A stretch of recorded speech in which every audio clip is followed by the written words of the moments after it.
انا اعطیناک الکوثر، محبوب ہم نے آپ کو خیر کثیر دے دی۔ اب آپ اس کے جواب میں یہ کریں کہ فصلی لربک، اپنے رب کے لیے نماز پڑھیں، وانحر اور قربانی کریں، نماز پڑھیں اور قربانی کریں، ان شانئک ھو الابتر، آپ کا جو دشمن ہے وہ بے نام و نشان رہے گا، آپ کا دشمن۔ قربانی اللہ کو بڑی محبوب ہے۔ نبی رحمت علیہ السلام نے فرمایا 10 ذی الحج کو جو عمل اللہ کو سب سے زیادہ پسند ہے، ظاہر ہے 10 ذی الحج کو لوگ نماز بھی پڑھتے ہیں عید کی، اور فجر کی نماز بھی پڑھتے ہیں، ذکر بھی کرتے ہیں، عبادت بھی کرتے ہیں، بہت سارے کام کرتے ہیں، لیکن حضور علیہ السلام فرماتے ہیں کہ اللہ کو 10 ذی الحج کو جو کام سب سے زیادہ پسند ہے وہ خون بہانا ہے، جانور کو ذبح کرنا ہے۔ نبی پاک صلی اللہ علیہ وسلم نے اپنے غلاموں کی دلچسپی پیدا فرمائی ہے قربانی کے ساتھ، شوق اور ذوق کا ذکر فرمایا ہے۔ کچھ کام ایسے ہوتے ہیں جو کسی کی غیر موجودگی میں بھی ہو جاتے ہیں، لیکن نبی پاک صلی اللہ تعالیٰ علیہ وسلم نے حضرت فاطمہ الزہرا رضی اللہ تعالیٰ عنہ سے فرمایا کہ فاطمہ ادھر آؤ، یہاں میرے پاس کھڑی ہو جاؤ۔ یا رسول اللہ کیا ہونے لگا ہے؟ فرمایا میں تمہارے قربانی کے جانور کو ذبح کرنے لگا ہوں۔ قریب کھڑا کر کے حضرت فاطمہ کو حضور نے ذبح فرمایا۔ میں اکثر یہ بات آپ احباب سے عرض کرتا رہتا ہوں کہ نبی کریم علیہ السلام کے کاشانہ نور پہ 2 3 مہینے تک کھانا نہیں پکتا تھا، لیکن قربانیاں اللہ کے رسول ہر سال 2 دیا کرتے تھے۔ 2 قربانیاں دے کے حضور فرماتے ایک میری طرف سے ہے، ایک میری امت کی طرف سے ہے۔ مولا کائنات شیر خدا حضرت علی المرتضیٰ رضی اللہ تعالیٰ عنہ، گھر میں فقر رہتا تھا۔ 3 دن امام حسن اور حسین 3 دن بغیر سحری اور افطار کے کھجور اور پانی کے ساتھ روزہ رکھتے تھے، کھجور اور پانی کے ساتھ روزہ کھولتے تھے، پر قربانیاں مولا علی ہر سال 2 دیا کرتے تھے۔ ہمارے ہاں لوگ سارا سال خوشحال رہتے ہیں اور بڑی سے 10 دن پہلے تنگ دست ہو جاتے ہیں۔ جو 5 لاکھ روپیہ بیٹے کی شادی پہ خرچ کر لیتا ہے پتہ نہیں کہاں سے لاتا ہے، اگر اس کو پتہ چل جائے کہ یہاں ایک پلاٹ سستا مل رہا ہے تو پھر پتہ نہیں وہ کہاں سے ادھار اٹھا لاتا ہے۔ لیکن جب معاملہ قربانی کا آتا ہے پھر لوگ تنگ دستی کا اظہار کرتے ہیں۔ یاد رکھو جب بندہ رب کریم کے راستے میں دیتا ہے، حضور علیہ السلام نے فرمایا تھا حضرت اسماء سے کہ تو اللہ کے راستے میں بے حساب خرچ کر، رب بھی تجھے بے حساب ہی عطا فرمائے گا۔ قربانی کے لیے شوق پیدا کریں، ذوق پیدا کریں اور دلچسپی پیدا کریں۔ یہ بات ٹھیک ہے کہ قربانی صاحب استطاعت پر فرض ہے، لیکن اس کے لیے شوق پیدا کریں۔ ایک ہے قربانی کرنا اور پھر ایک ہے قربانی کے گوشت کو تقسیم کرنا۔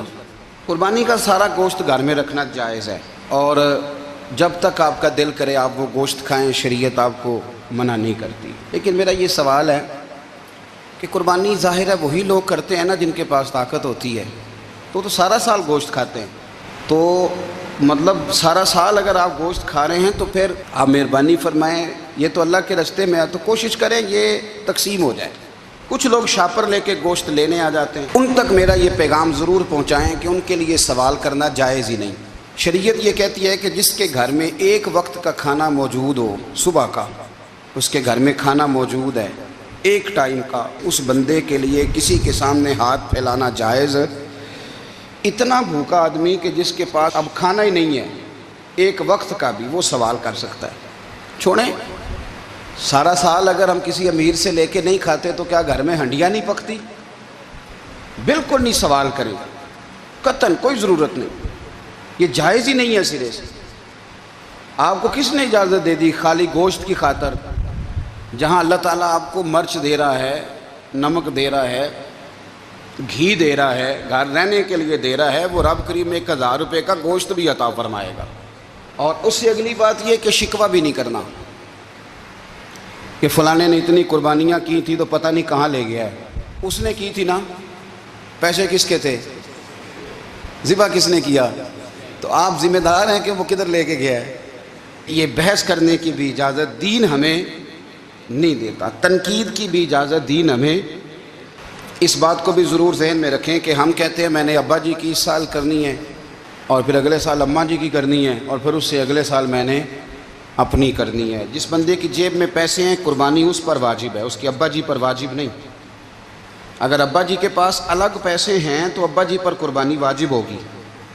ہاں اگر آپ کی جیب اجازت دیتی ہے تو آپ 3 قربانیاں خریدیں یا بڑے جانور میں 3 حصے ڈالیں، تو اب آپ 2 والدین کی ہو گئی، 1 آپ کی اپنی ہو گئی، لیکن جب تک آپ پر واجب قربانی آپ نہیں دیتے تب تک والدین کی قربانی دینا درست نہیں ہے، کیونکہ یہ دین میں واجب ہے۔ جو نماز آپ پہ فرض ہے وہ آپ نے پڑھنی ہے، اور جو ابا جی پہ فرض ہے وہ ابا جی نے پڑھنی ہے۔ اس مسئلے کو بھی ضرور ذہن نشین کریں۔ اس سے اگلی بات جو اور زیادہ ضروری ہے اس کا ضرور خیال فرمائیں۔ حصے ڈالے جاتے ہیں قربانی کے حصے، تو 6 حصے ہو گئے، اب 7واں حصہ مل نہیں رہا، تو ایک تگڑے سے بندے کے پاس جا کے مالدار سے کہا کہ چودھری صاحب حصہ ڈال لیں، ایک حصہ کم ہے۔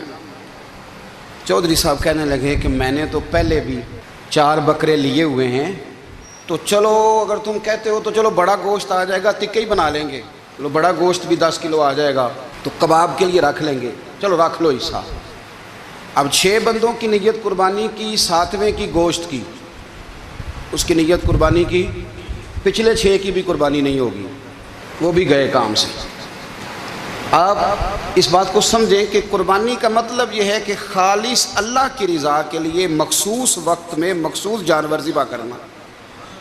اس لیے یہ ضرور توجہ کریں اس بات پر کہ ہم کئی لوگوں کو فورس کر کے شامل کر لیتے ہیں۔ بندہ مالدار ہوتا ہے وہ بھی کہتا ہے چلو ٹھیک ہے کوئی حرج نہیں، لیکن وہ نامینیٹ کرے گا۔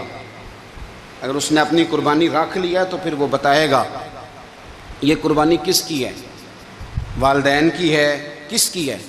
تو قربانی اس ترتیب سے کریں کہ اس کے سارے مسائل سے آگاہی حاصل کریں۔